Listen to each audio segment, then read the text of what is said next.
આવી રીતે પોકરણગઢને અંદર સગુણા બેનનો 5 વર્ષનો ભાણે રામ શરણ પામ્યો છે. ત્યારે બેન સગુણા ભાણેજના મળદા પાસે આજ હૈયા ફાટ રુદન કરે છે. પણ બેન સગુણા આજ કેવો કલ્પાંત કરવા લાગ્યા. એ બોલો બોલો ને એક જવાર, બોલો બોલો ને એક જવાર, કુંવર મારા બોલો બોલો બોલો ને એક જવાર રે, બોલો બોલો ને એક જવાર, દીકરા બોલો ને. માતા કરે સેવી લાભ રે, તારી માતા કરે સેવી લાભ, દીકરા બોલો ને. તારી માતા કરે છે લીલા, તારી માતા કરે છે લીલા, બાલુડા બોલો ને. પણ લીલી હે જો ને લીમડી,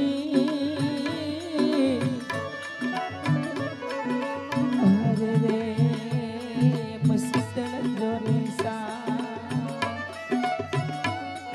પણ બાધા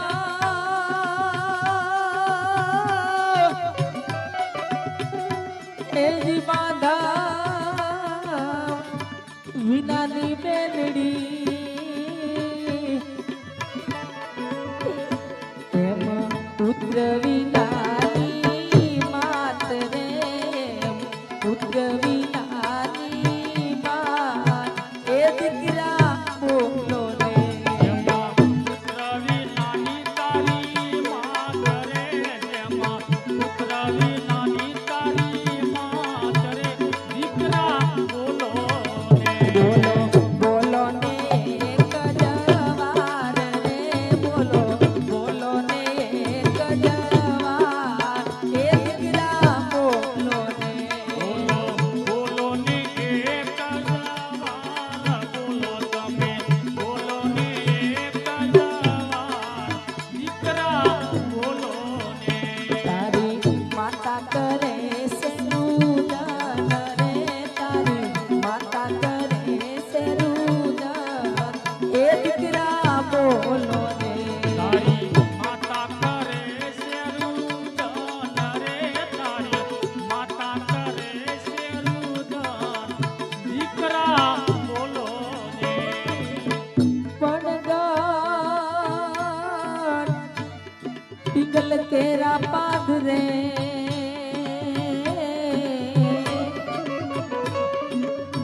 મને હાંભરે મારા સાસુજી નાવે, પણ મારી સાસુએ કીધું હતું, તમે હાચવજો નાને રૂમાલ રે, તમે હાચવજો નાને રૂમાલ, એ દીકરા બોલો ને. તમે સાસવજો નાને રૂમાલ રે, તમે સાસવજો નાને રૂમાલ રે, દીકરા બોલો એ ને. બોલો બોલો ને એક જવાબ રે, બેટા બોલો ને એક જવાબ, એ દીકરા બોલો ને. તારી માતા કરે છે રુદન રે, તારી માતા કરે છે રુદન રે, બાલુડા બોલો ને.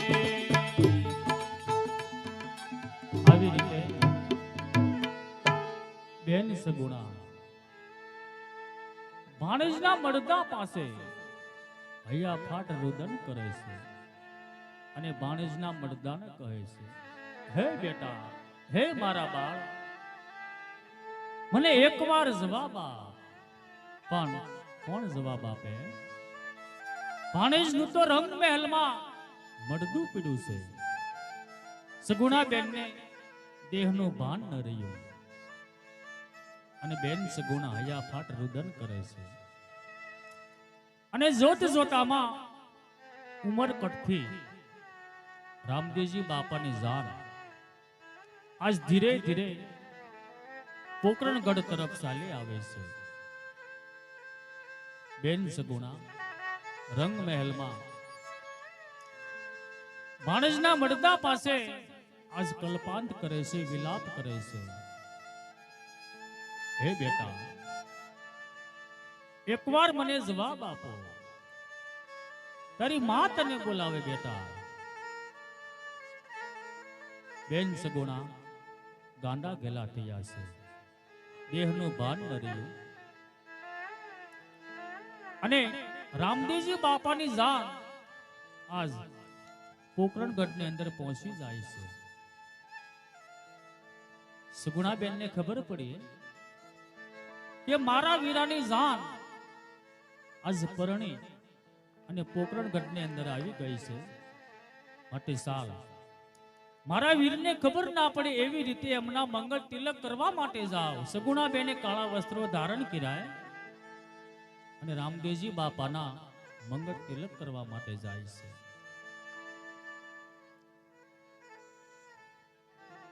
તો વીરા મંગળ તિલક કરું ભાઈ. અરે ના મારે બે આ મંગળ ટાણે આવા કાળા વસ્ત્ર શા માટે ધારણ કર્યા છે મારા બેન?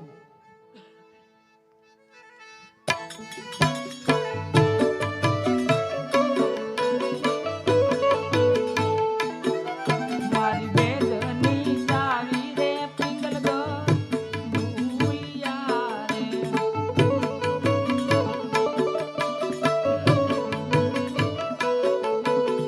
ઓને તેથી પેરા કાળા શીર વીરા મારા.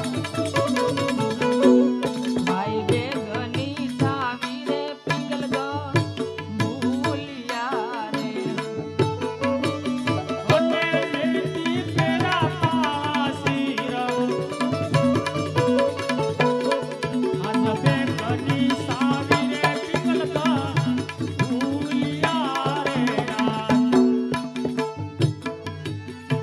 અરે ના મારા બેન, છૂટું શા માટે આવું બોલો છો બેન? જે તે હોય મને સત્વર કહો બેન. તારા બાણાએ લીધી છે ભવની નિંદ્રા રે. છૂટું છે મારા બેન, છૂટું છે. ઓને તેથી પેરા કાળા શીર વીરા મારા. ના મારી બેન, તારા બાણા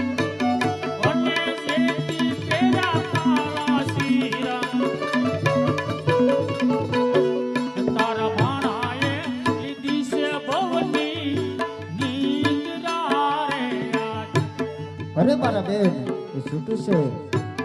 તમે આવું છૂટું શા માટે? ભાણેજ ને કાંઈ નથી થયું મારા બેન.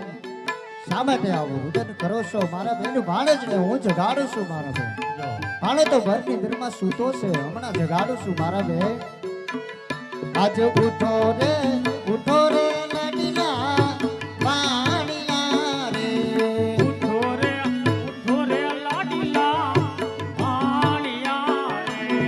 અને દોડી આવો મામાની પાસ. ઉઠો રે લાડીલા વાણીયા રે. રામદેવજી બાપાએ ભાણેજને જીવનદાન આપ્યું ત્યારે મામા મામા કહેતો ભાણો રામદેવજી બાપા પાસે આવે. મામા મામા કહેતો ભાણો આજે દોડ્યો રે.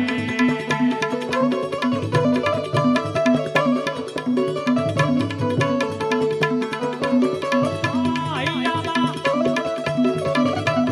એ મને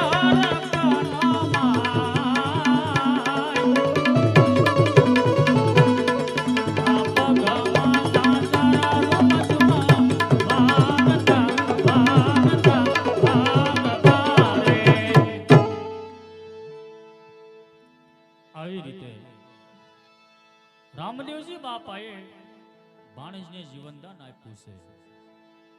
ત્યારે બેન સગુણા એમના સોળે શણગાર સજી સારા વસ્ત્રો ધારણ કરી અને બેન સગુણા રામદેવજી બાપાના મંગળ તિલક કરવા માટે આવે છે.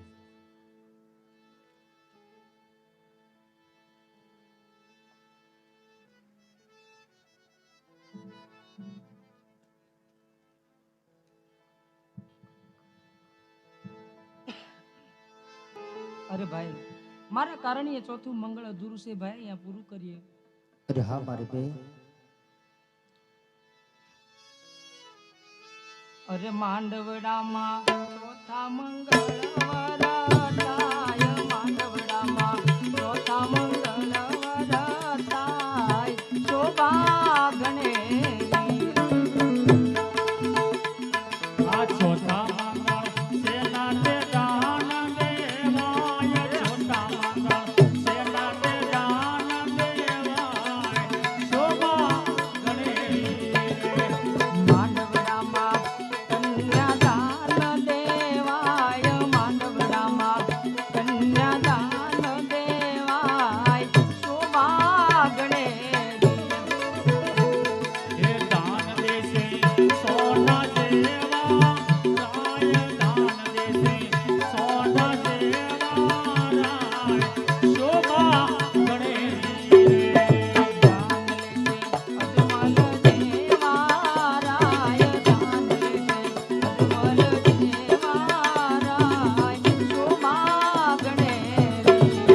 સાલો સખીઓ સાંભળ્યો વરજવા સાય, સાલો સખીઓ સાંભળ્યો વરજવા સાય, શોભા ગણેરી.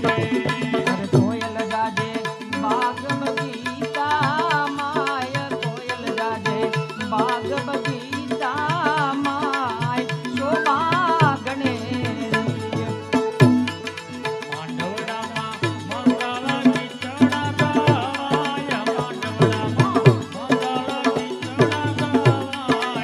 શોભા ગણેરી.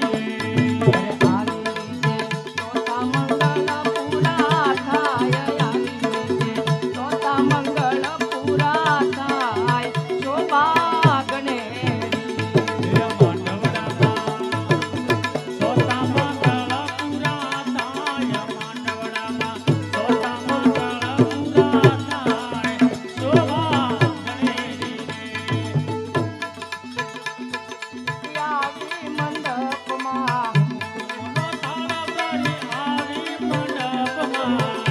મોનો થાળ ભરી આવી મંડપમાં,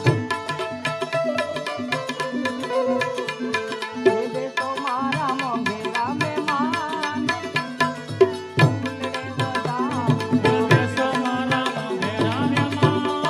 વિરાટને ફૂલડે વધાવો. મોતી મારા મન નાની સોખા તારા પ્રેમના.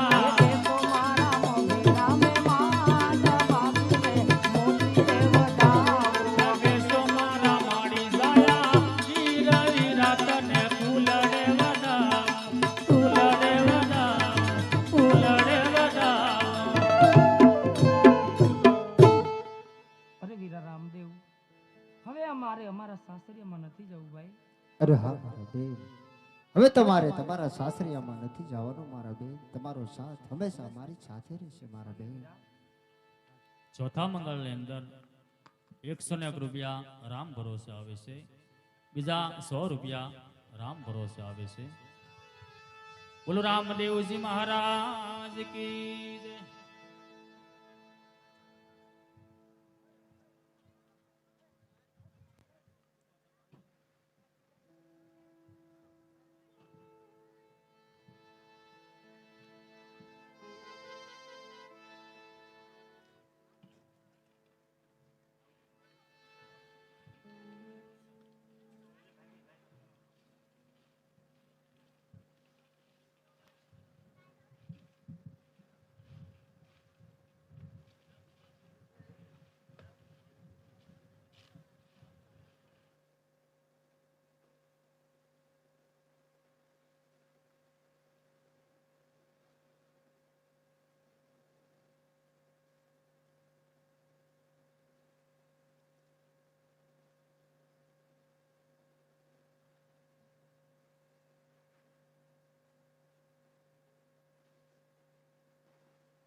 આવી રીતે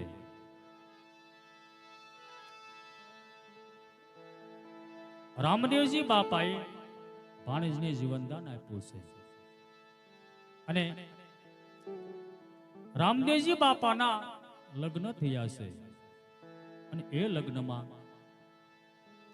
ખેરબ ગામથી રામદેવજી બાપાના માસીના દીકરા હરભુજી પણ આવ્યા હતા અને હરભુજીએ રામદેવજી બાપાના પડસા એમની નજરે જોયા છે. જ્યારે રામદેવજી બાપાની જાન જોડાઈ હતી ત્યારે હરભુજીએ વગર બળજાના ગાડા જોયા. રામદેવજી બાપાએ વગર બળજાના ગાડા હાંક્યા હતા અને જાન લઈ ઉમરકોટમાં ગયા હતા. અને જે નેતલ દેવના અંગે અનેક ખોટો હતી અને મંડપની અંદર રામદેવજી બાપાનો અને નેતલ દેવનો હસ્ત મેળાપ થયો ત્યારે રામદેવજી બાપાએ એવી કરુણા કરી કે જે ખોટો હતી એ ખોટો મટાડી છે. નેતલ દેવને કાયા કંચન જેવી બનાવી. આવા અનેક પરસા હરભુજીએ એમની નજરે જોયા. હરભુજીના મનની અંદર એવો વિચાર આવે છે, આ મારો ભાઈ રામદેવ કોઈ સામાન્ય માણસ નથી, પણ કોઈ દેવનો અવતાર છે. અને એક દિવસ પોકરણગઢની અંદર હરભુજી આજ ઘણું રોકાણા છે. રામદેવજી બાપા અને હરભુજી બંને ભાઈ રંગમહેલમાં બેઠા હોય ત્યારે હરભુજી રામદેવજી બાપાને કહેવા લાગ્યા છે અને રજા માગે છે. પણ હરભુજી આ શું કહેવા લાગ્યા છે? અરે રામદેવજી ભાઈ, બોલો ભાઈ. આપણે માસ્યાય ભાઈ. હા ભાઈ. હું તમારી જાનમાં પણ આવ્યો હતો અને મેં મારી નજરે જોયું તમે કોઈ અલગનો અવતાર છો. તમારી જ્યારે જાન જોડી ત્યારે વગર બળજાના ગાડા જોયા અને મંડપની અંદર નેતલદેવ સાથે તમારો હસ્તમેળાપ થયો ત્યારે નેતલદેવની કાયા એમની બનાવી છે. પણ ભાઈ, મારે એક તમારી પાસે વસન માંગવું છે. બોલો ભાઈ.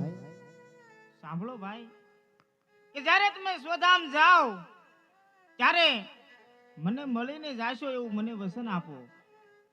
અરે હા ભાઈ, જ્યારે હું સૌધામ જાઈશ ત્યારે જરૂર હું તમને મળીને જાઈશ મોટા ભાઈ.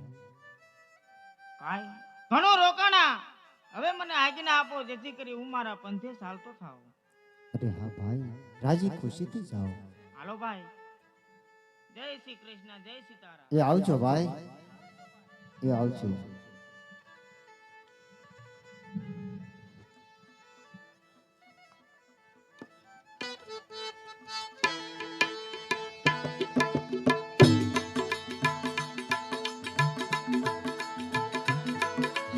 રામદેવજી બાપાની આજ્ઞા લઈ હરભુજી તેમના ખેરબ ગામ તરફ ધીરે ધીરે ચાલ્યા જાય છે.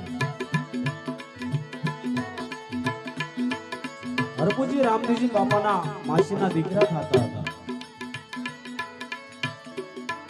ઘણો સમય રણુજામાં રોકાયા પછી હરભુજી રામદેવજી બાપા પાસે વસન માંગ્યું છે. હે રામદેવજી, જ્યારે તમે સમાધિ લઈ સૌધામ જાઓ એ પહેલા મને જરૂર મળજો. રામદેવજી બાપાએ હરભુજીને